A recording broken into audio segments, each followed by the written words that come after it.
Kita lanjutkan perbincangan, pemirsa. Saya mau ke Pak Rusdi dari Polri. Pak Rusdi, ini kalau kita bicara mengenai perekrutan, nah ini apakah kelompok-kelompok teroris ini masih menggunakan cara-cara mengikutsertakan anak-anak dan juga perempuan dalam aksi terornya atau bagaimana sekarang? Ya, memang kenyataan kita tangkap ya aksi di Surabaya ya, orang tua membawa anak. Kemudian juga aksi terakhir di Makassar, suami istri, ya, karena pengantin baru melakukan hal yang sama.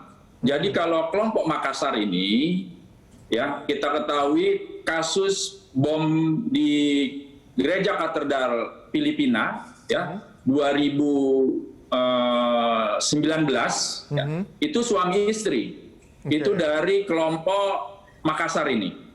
Kemudian pada tanggal 6 Januari kita menangkap juga kelompok di Makassar, ternyata anak dari pelaku yang di bom Filipina. Kemudian juga ada di sana menantu. Jadi dalam kelompok ini ada ibu, ada bapak, ada anak, ada menantu, semua terlibat terorisme. Ya, ini kita lihat bahwa begitu adanya keluarga dalam satu ikatan keluarga itu seluruhnya menjadi pelaku teror di tanah air. Ya, ini perlu kita cermati bersama dalam aksi-aksinya. Mereka senantiasa telah melibatkan keluarganya, bapak, ibu, dan anak terlibat, bahkan menantu terlibat di dalam aksi terorisme di tanah air. Seperti itu, Mas Cikal. Oke, Pak Rusdi, ini sel keluarga masih dilakukan. Apakah memang caranya ini cukup efektif? Tidak mudah terdeteksi atau seperti apa? Ya karena ini saling mempengaruhi, Mas Cikal. Ya, ketika orang tuanya terpapar dengan paham kekerasan, paham radikal, dia akan menularkan ke anaknya, menularkan ke menantunya. Ini menjadi klaster terdekat di mana penyebaran daripada paham radikal itu sendiri. Oke. Saya mau ke Prof. Irfan. Artinya begini, Prof. Kalau misalnya katakanlah sel keluarga tadi, mungkin ketika satu kelompok ini terdesak, ada teman yang tertangkap, akhirnya mereka memecah sel begitu, dan juga akhirnya bergerak sendiri antar keluarga. Ini kan cukup sulit untuk dideteksi karena komunikasi mereka secara langsung. Bagaimana mengantisipasi ini, Prof? Ya, pelibatan keluarga itu memiliki dasar normatif yang kuat, tetapi penafsiran yang tidak tepat.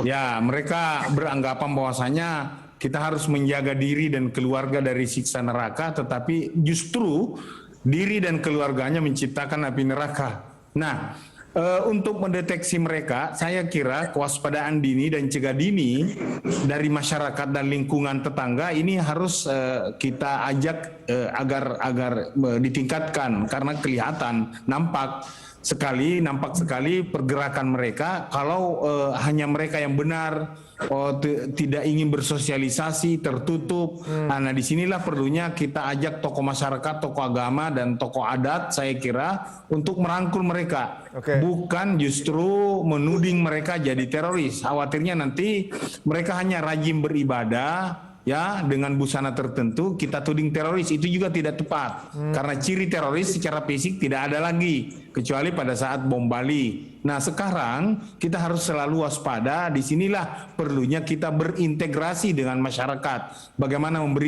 saling memberikan kebermaknaan, penerimaan, kepercayaan, dan keteladanan, agar kita tidak sendiri. Budaya masyarakat Indonesia itu saling menghargai, saling tolong-menolong, tidak hidup dengan egonya sendiri. Nah, kalau sudah ada seperti itu, sebelum terjadi, disinilah warning, cegah dini, tangkal dini, dan waspada dini dari masyarakat untuk kita lakukan dialog. Ada Babinsa, ada Babinkan Tipmas yang aktif melakukan pencerahan dialog.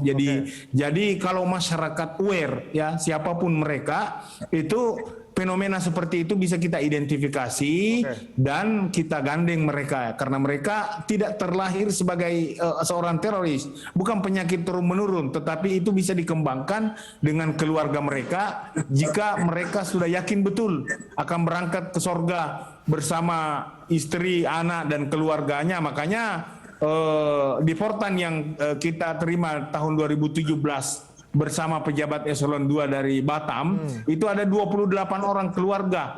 Demikian juga keluarga yang dari Makassar, suami istri melakukan bom bunuh diri di Jolo, itu 2017 kita melakukan dialog di Kementerian Sosial menerima mereka, tetapi setelah kembali ke Makassar itulah perlunya kita lakukan terus pencerahan dan pencegahan agar jangan mereka kita biarkan menanamkan kebencian, menyebarkan permusuhan atas nama agama. Saya kira demikian. Saya mau ke Pak Rusdi terlebih dahulu, Prof. Irfan, nanti kita akan lanjutkan lagi. Pak Rusdi, tadi kalau kembali mengenai barang bukti yang sudah ditemukan oleh kepolisian, ini dibuktikan bahwa ledakan itu tadi memang high eksplosif begitu ya. Artinya bahan baku yang digunakan pun tidak sembarangan dan dibuat oleh orang yang memang sudah terlatih untuk membuat bom. Nah, ini untuk bahan bakunya masih bisa diakses untuk didapatkan, padahal secara aturan sudah diperketat. Ada celahkah di situ untuk bisa dimasuki lagi? Ya, ini menjadi hal yang diperhatikan oleh Densus, masalah bahan-bahan peledak ini, baik yang low eksplosif maupun high eksplosif, ya. Termasuk yang di Jakarta. Kalau kita lihat yang di Sulawesi, tentunya kan itu merupakan pintu masuk dari Filipina. Dari Filipina pasti masuknya ke Sulawesi. Jadi barang-barang terlarang seperti ini masuk dari Filipina itu melalui Sulawesi. Ya. Nah, kita sedang mendalami barang ini yang ada di Jakarta. Dari mana ini sumbernya? Ya, kalau yang di Sulawesi ya dapat dideteksi itu kiriman dari Filipina yang masuk melalui Sulawesi karena memang ada pintu-pintu yang bisa dilalui oleh mereka. Tetapi yang untuk di Jakarta masih didalami sumber daripada barang-barang ya yang bisa digunakan untuk membuat bahan peledak berdaya ledak tinggi. Untuk pelibatan masyarakat sendiri bagaimana, Pak Rusdi? Jangan-jangan justru celahnya ada di situ.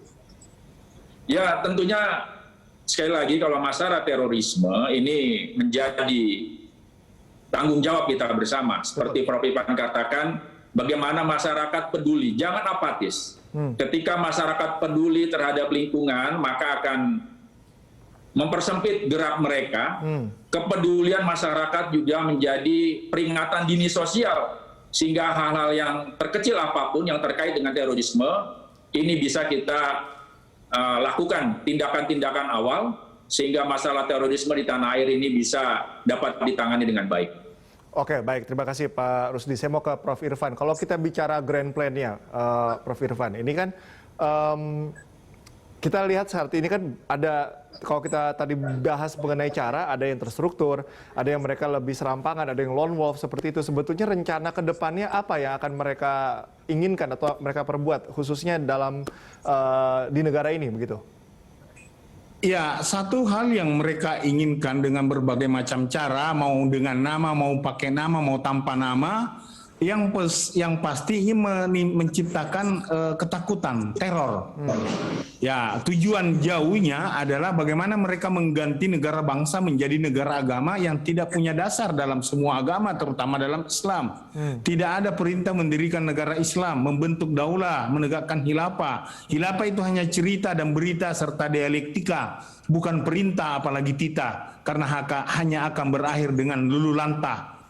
Tentu mereka yang lebih tahu apa yang ingin mereka lakukan. Akan tetapi disinilah negara harus hadir. Kehadiran negara harus hadir secara kultur, cara berpikir masyarakat. Jangan selalu dibawa kepada petugas TNI Polri yang menangani kejahatan seperti itu. Akan tetapi bagaimana masyarakat aware? Karena kenapa? Mereka bukan orang lain.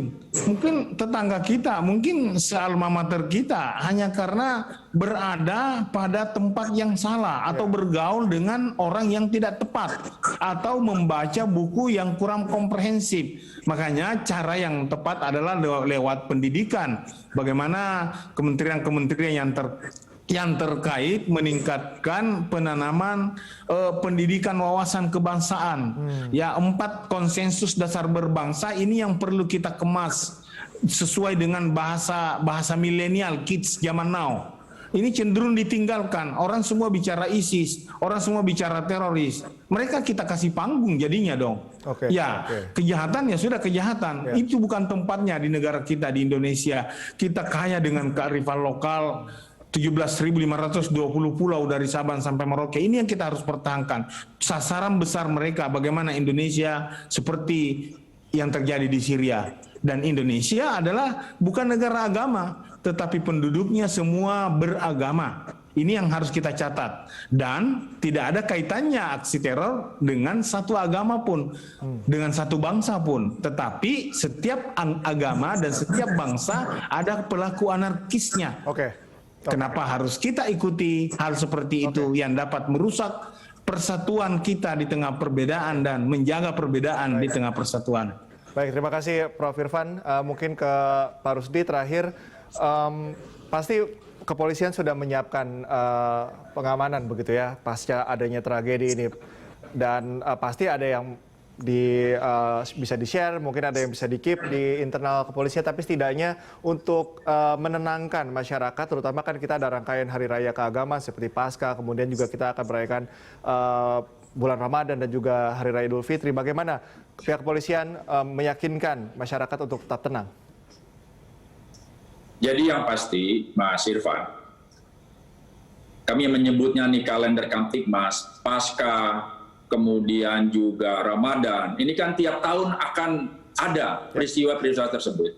Agenda-agenda itu tiap tahun ini akan ada.